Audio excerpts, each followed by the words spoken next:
नमस्कार मंडळी. अवधूत चिंतन श्री गुरुदेव दत्त श्री स्वामी समर्थ महाराज की जय. आपल्या या यूट्यूब चॅनलवरती मी तुम्हा सर्वांचे स्वागत करीत आहे.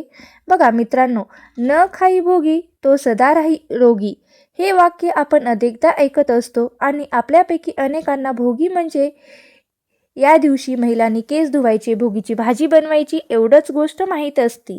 पण मुळात भोगी कशासाठी साजरी केली जाते हे अनेकांना माहीत देखील नसेल. म्हणूनच आज मी या व्हिडिओमध्ये भोगी सणाची संपूर्ण माहिती देणार आहे. भोगी हा संक्रांतीच्या आदल्या दिवशी साजरा होणारा सण आहे. भोगी शब्दाचा अर्थ आनंद घेणारा किंवा उपभोगणारा. या दिवशी हा सण साजरा करीत आपण सर्वांनी आनंद उपभोगायचा असतो, कारण भोगी हा आनंदाचा आणि उपभोगाचा सण मानला जातो. भोगी हा सणाच्या दिवशी दिवाळीसारखाच उत्साह असतो. या दिवशी सकाळी आपले घराभोवतीचा परिसर स्वच्छ केला जातो, दारात रांगोळी काढली जाते, घरातील सर्व सदस्य आंघोळीच्या पाण्यात तीळ घालून किंवा तिळाची उटणी लावून अभंग स्नान करत असतात. त्यामुळे येणारा उन्हाळा ऋतू त्यांना बाधत नाही असे म्हटलं जातं. आता या दिवशी नवनवीन कपडे परिधान करतात. या दिवशी सर्व स्त्रिया डोक्यांवरून पाणी घेऊन आंघोळ करत असतात.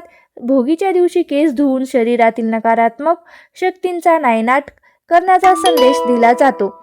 तसेच विविध रोगांपासून मुक्तता मिळवण्यासाठी देवीला प्रार्थना केली जाते. म्हणूनच या दिवशी आवर्जून सगळेजण डोक्यावरून अंघोळ करतात.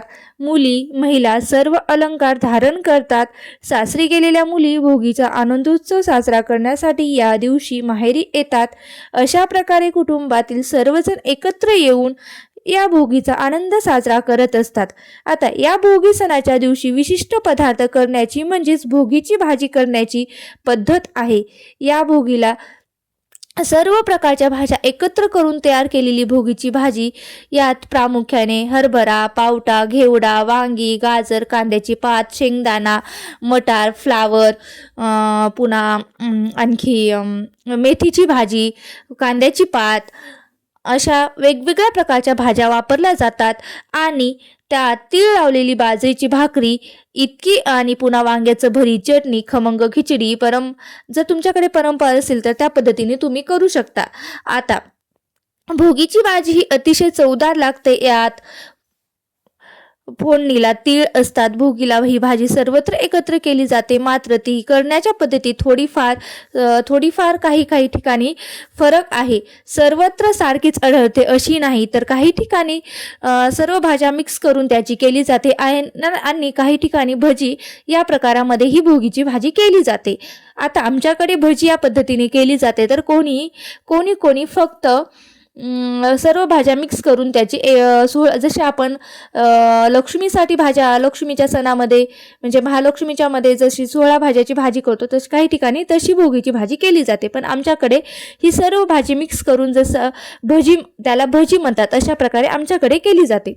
बघा, तसेच आता बाजरी आणि तिळामध्ये उष्णता असल्याने या दिवशी बाजरीची भाकरी आणि भोगीची भाजी खाण्याची पद्धत आहे. तसेच भोगीची भाजी ही तिळाचा कूट घालून केली जाते. तर तुम्ही भोगीची भाजी ही शरीरासाठी खूपच फलदायी ठरते. म्हणूनच न विसरता भोगीच्या दिवशी या भाजीची चव आवश्यक चाखा आणि गुलाबी थंडीचा आनंद घ्या.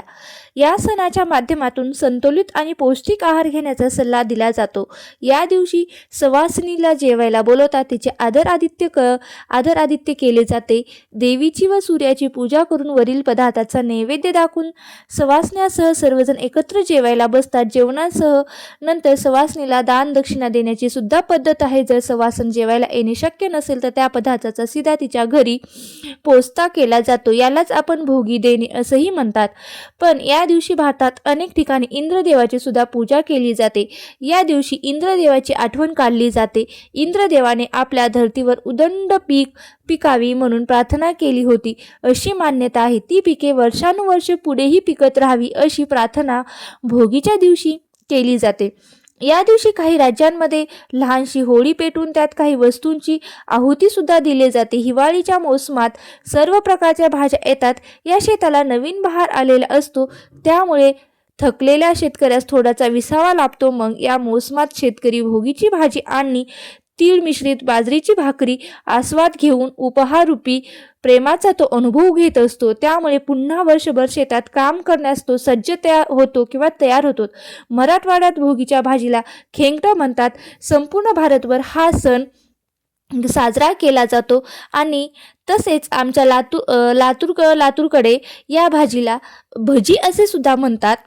या सणांपासून नंतर महाराष्ट्रात सगळ्या सणांना सुरुवात होते।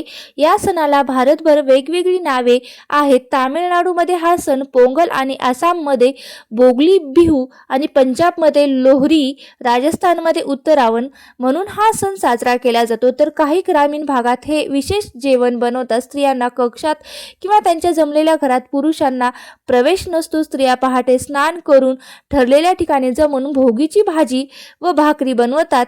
या हंगामात येणाऱ्या भाज्या आणि वनस्पतीचे धन्यवाद मानण्यासाठी हा भोगी सण साजरा केला जातो। भोगीच्या दिवशी लोक जुन्या आणि विकृत गोष्टी फेकून देतात आणि नवीन गोष्टी आत्मसात किंवा केंद्रित करत असतात, ज्यामुळे बदल आणि परिवर्तन घडते। म्हणूनच यावर्षी आपण देखील भोगीच्या दिवशी जुनं वाईट ते सगळं संपून चांगल्या गोष्टी अंगीकारूया आणि नवीन आरोग्यपूर्ण आयुष्याला सुरुवात करूया। मित्रांनो, मी अपेक्षा करते की तुम्हाला हा सांगितलेला माहितीपूर्ण व्हिडिओ आवडला असेलच मी अशी आशा करते। आणि तुम्हाला जर हा व्हिडिओ जर आवडला असेल तर तुम्ही नक्कीच एक लाईक करा, शेअर करा आणि सबस्क्राईब करायला विसरू नका। आणि व्हिडिओ शेवटपर्यंत पाहिल्याबद्दल अगदी मनापासून तुमचे खूप खूप आभारी आहे। धन्यवाद।